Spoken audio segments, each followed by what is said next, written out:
Good Evening Nebraska starts right now.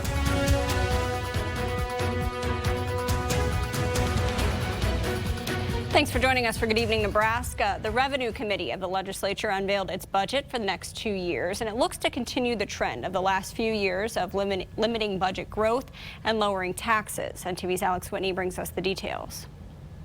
It's a good start, but there is still plenty of work to do. That was the message coming from the Revenue Committee of the Nebraska legislature today as they unveiled their budget for the next 2 years as senators continue to try and keep property taxes low and keep budget growth down.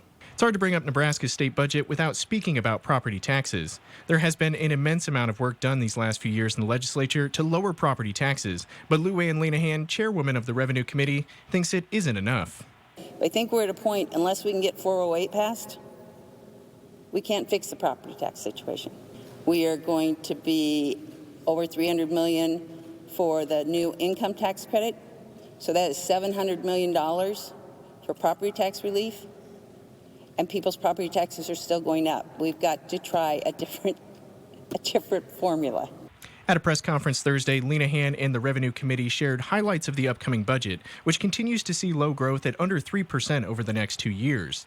The committee has several bills headed to the floor for debate they believe will be integral to Nebraska's budget. In particular, legislation that looks to remove taxes on Social Security income, which the committee believes is an important first step to lowering income taxes overall. I don't think you can cut income taxes overall for everyone as long as we're taxing Social Security when only 13 other states are.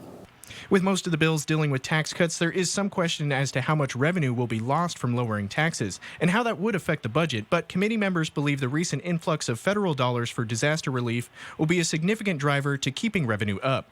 I think we all want to be cautious on where we're headed because we don't know maybe what the real economy is, but when you look at the money that the feds are going to pour into us yet with infrastructure and everything else, I think it drives the economy, and so there's going to be more revenue coming in because it drives spending.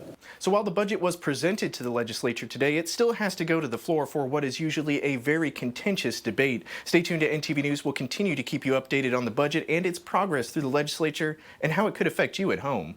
Reporting here from Lincoln, I'm Alex Whitney.